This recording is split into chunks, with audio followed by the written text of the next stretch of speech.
15 years ago, it was a whole different mindset. It is fortunate the country we live in, we never gave up. There's people here day in and day out doing work to build this back up, to give this city back its heart. And it's a beautiful thing. I think everybody that's worked on this building just feels a sense of pride. Just a great engineering feat, you know, born from a tragedy. It's definitely a special climb. Tethered to a needle 1,700 feet above lower Manhattan, two safety specialists are holding on tight.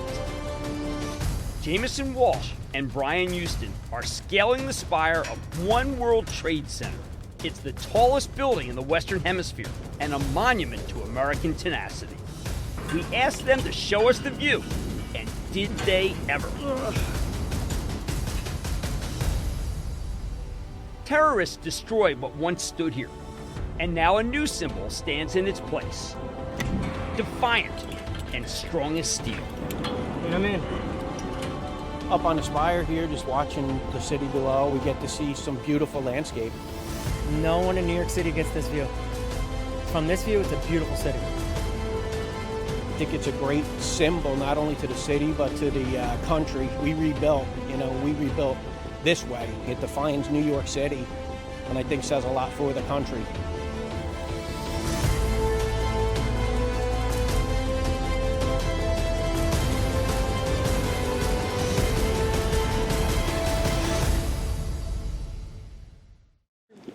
One, two, three. 1, 2, 3. This is what we join. Far from their home in North Carolina, Listen up, boys. a few hundred Marines are on the run. Many were just kids on 9/11, but they know why they're here. Remember what this is about. We're going to take a few minutes right now, and we're going to pay tribute to the people who lost their lives here.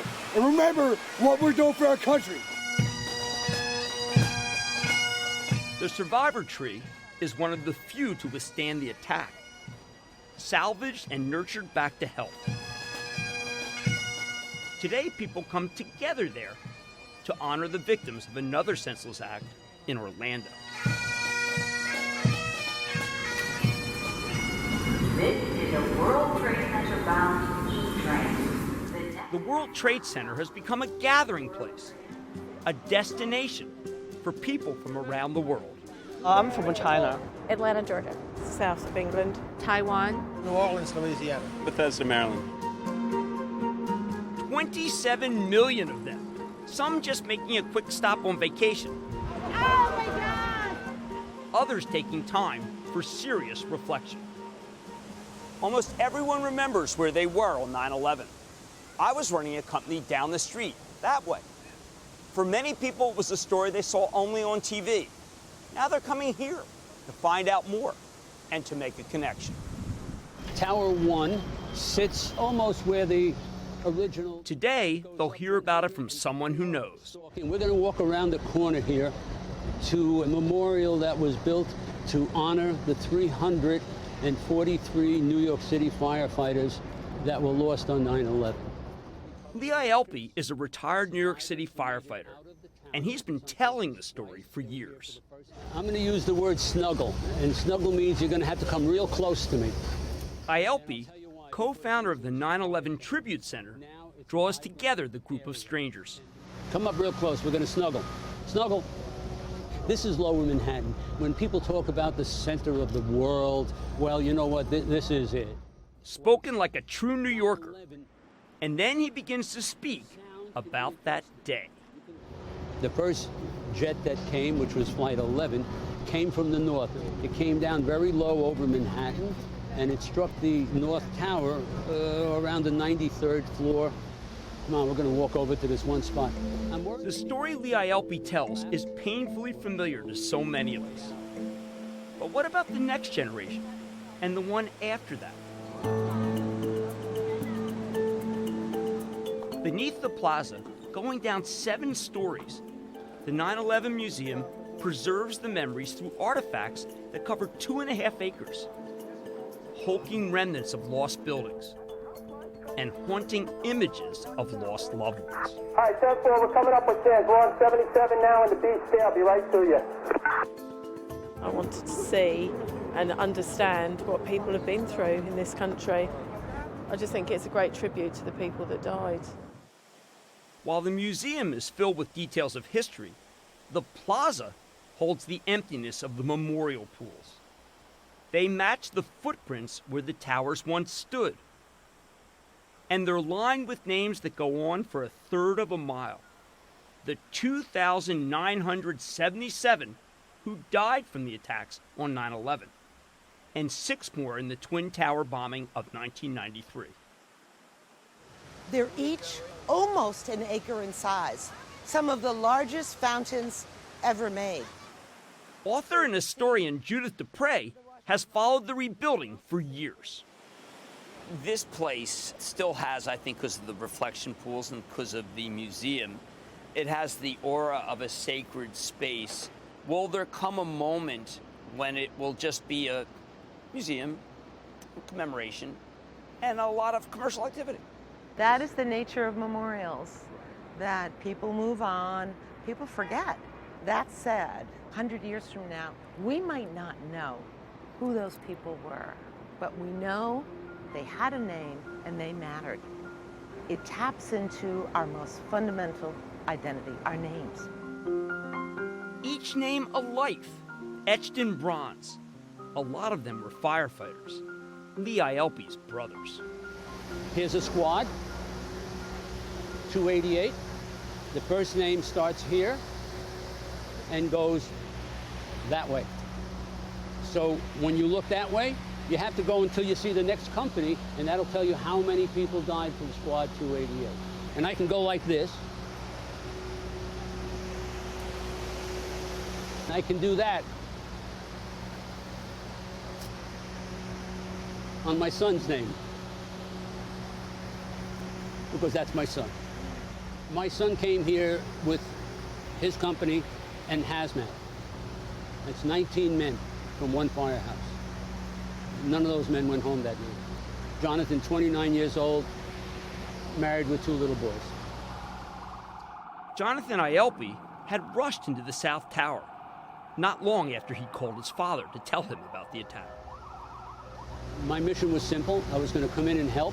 I was retired at the time. And my mission turned into, I want to find my son. And he tried, working on the pile day after day, until 3 months after 9/11, when he got a phone call. Jonathan's remains had been found. Even though I'm crying, and that's good, because I know he knows he's in much better hands now, but I wish he was in my hands. For all the hurt, there was a little solace. Jonathan's body had been one of the few discovered intact, allowing his father and surviving brother a small measure of comfort. And then in our tradition in the fire department, we carry out our own. No matter who finds the person, it's that company who comes. So myself and Brendan and a number of the guys from 288 that were there, we picked up Jonathan and we were able to carry him.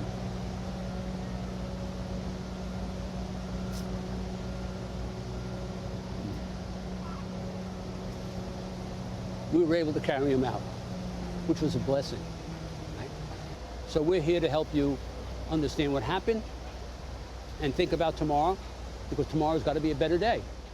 A way forward for Ielpe and for the people who came from far away to listen. Let's go over to North Tower. I could probably keep you here no more than maybe another 3-4 hours. I'd love to hear some smiles and laughs. Now, come on, let's walk this way. Don't walk on the grass because they'll yell at us.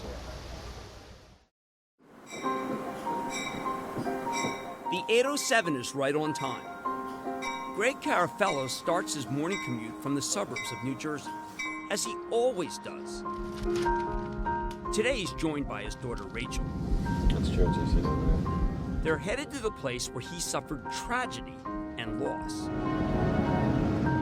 And after a long road back, also found peace.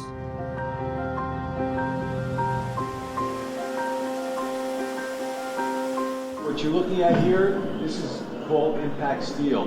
This piece of steel here, this is where 9/11 begins.